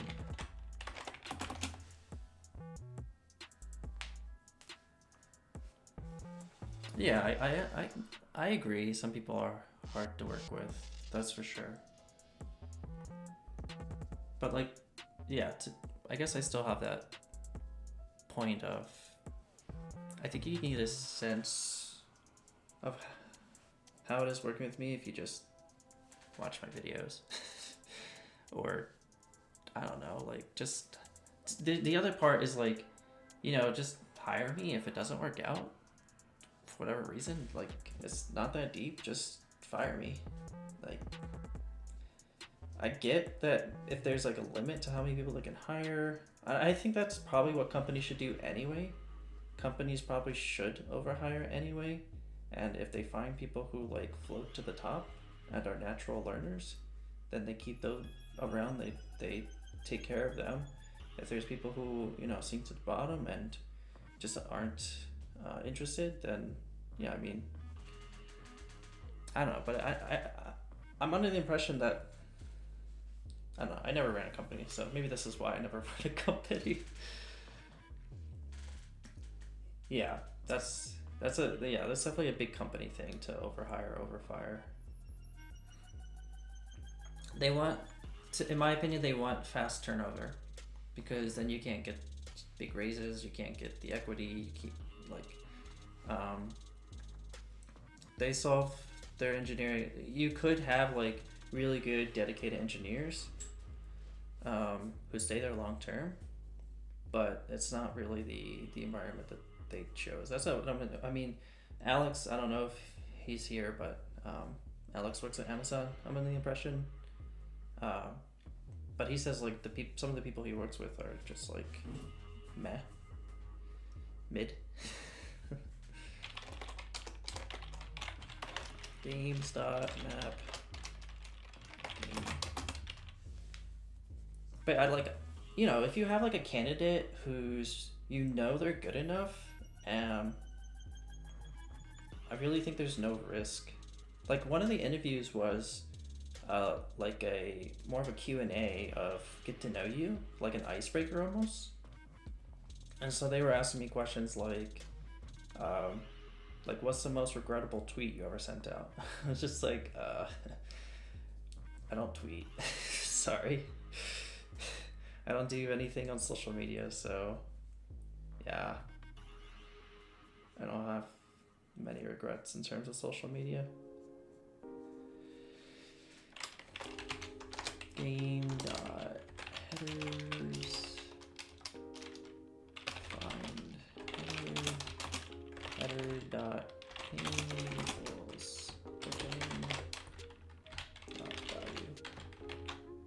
Okay, so I'm wondering why this doesn't have a type. If I find out where games comes from.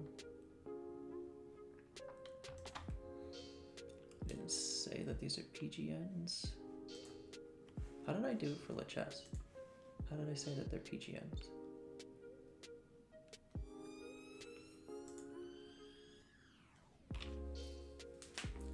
Also, after 5 to 6 interviews, you'd hope they'd know your personality by now and how easy, hard. Yeah, for sure. For sure.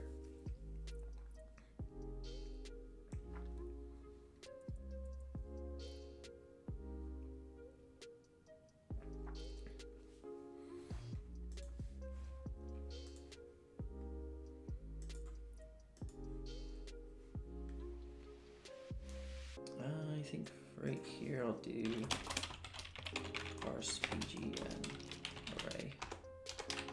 And it has to be a promise.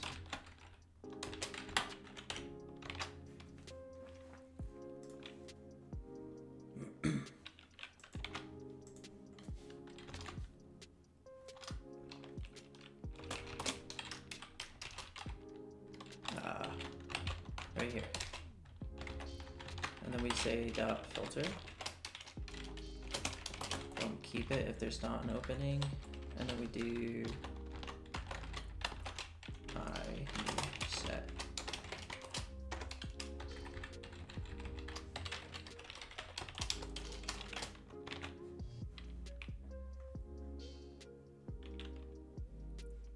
I'll just do openings. Just to see if we get a nice result or not. Question mark? Wow.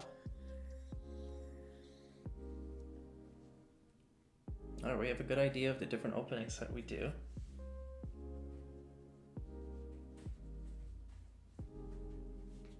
So there's accepted, is there denied?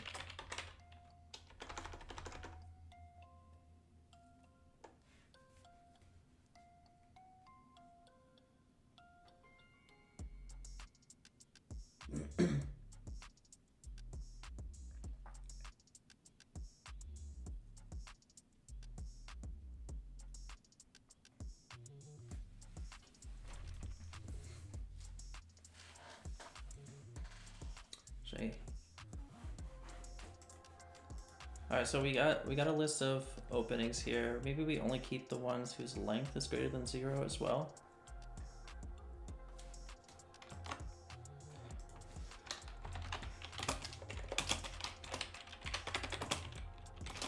Greater than 1, sorry.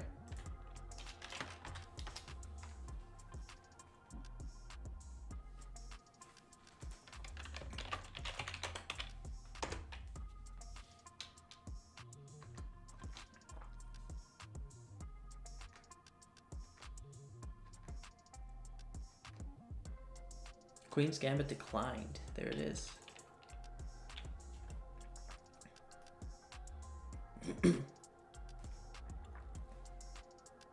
London system.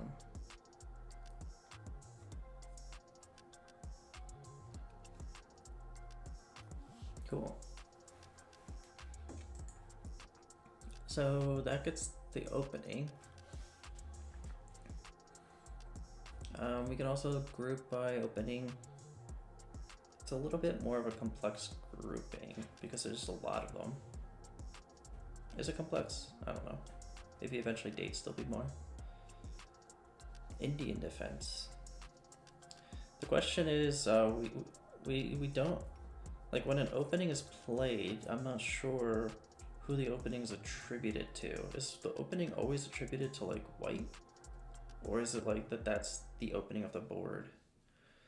Because like when I do that gambit, the Bayer gambit, isn't that black's opening, not white's opening now? I guess white has their own response. I don't know. Opening on the board. Okay. So it doesn't matter who made the final move. Caro-Kann.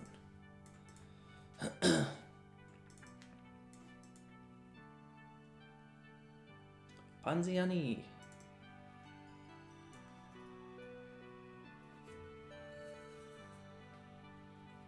I wonder if we should like remove the colon and just take the first part. Queen Spawn Collie system, because like English opening, like to me just the first part matters to some extent. You can learn the variants but only the first part, but these websites classify openings weirdly sometimes. You think you're playing one thing but you're actually playing some weird niche line in a different opening. That's kind of what I'm trying to say here. Like there's no point of having these second parts to me. To some extent, but I mean I could be wrong. Because there's like 3 different Queen's Pawn game here, isn't there? 7 different Queen's Pawn games here. And so like to me, there's the opening and then there's the line. And to some extent, the opening is what matters. And then the line is what you study, the theory that you study. If there's a opening that you're weak at, that's probably what you should focus on.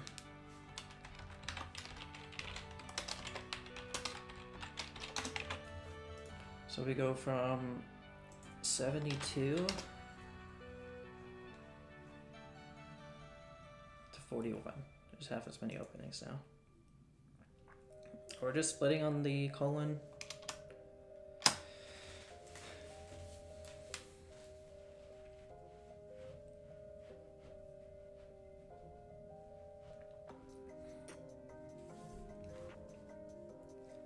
I feel like the group by... Nah, never mind. By what is... yeah.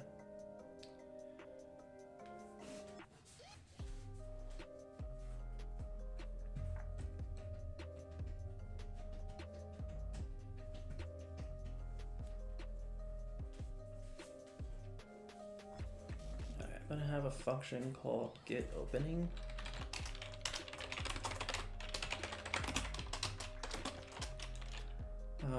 Actually, before I do that, okay. So you asked a question earlier. I don't think I answered it. I think I kind of just giggled because in reality, it's really hard to keep track of the changes you made if you're not constantly making commits. But a command that I like to use from the command line is git add -p, which is a patch command that lets you go chunk by chunk. And you can say whether you want to keep that chunk with a Y, if you don't with a no, or if you just want to abort with everything you've done so far with a Q. There's other options that I basically never use, but you say Y. Okay, so I removed caching of JSON, and what you can actually do is, like in another tab, you can do cd dot dot cd chess50 git commit -m. So remove JSON caching, comma. We can say that we want to remove that. Okay, so take a look at this code, try to figure out what we're doing here. Yeah. You click on this, use pgn for the chess and chess.com, comma space. So we'll stage that. We already mentioned that, so we'll stage it. All right, so we add groupings for month/day and openings. Comma space. It's probably like one of the last things we did. Really. I'll try to take a look at this. This might have been when we like fixed the auth for the chess.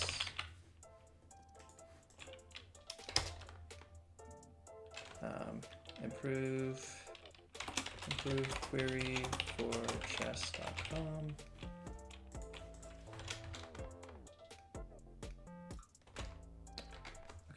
So I queue out now, I do a git status, I just add the lock.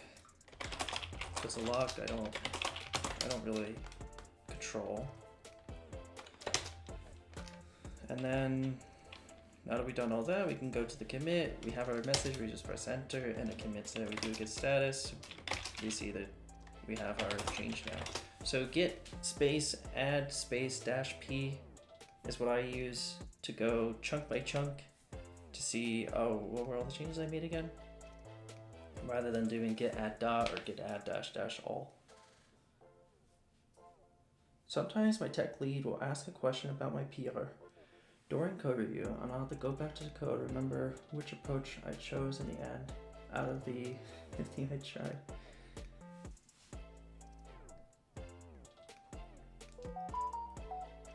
Yeah, it's challenging. Cause like, usually when I write code, I'll just like dump it out of my brain, try to, and just relearn it every time I need to edit the code.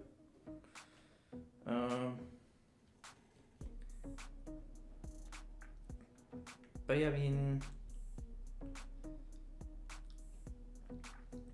are the questions like almost like demeaning, like why would you do it this way, or is it like more inquisitive and like wanting to learn? Because like I hope that it's just wanting to learn rather than demeaning, I guess.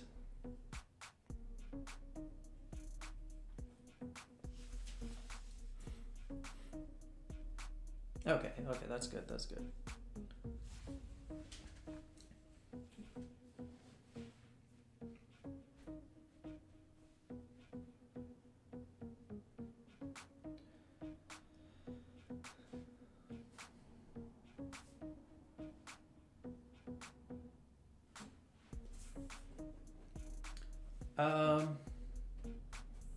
Yeah, because like I imagine that you only commit when you have working code, but if you commit when you have non-working code, then you would have a history of everything you tried. Excuse me. You'd have a history. So or even put a comment. Just put a comment. To me, that's kind of what could like separate engineering levels. If you're able to like preempt confusion or preempt a question and answer on the spot by adding a comment, I think that's a really good sign.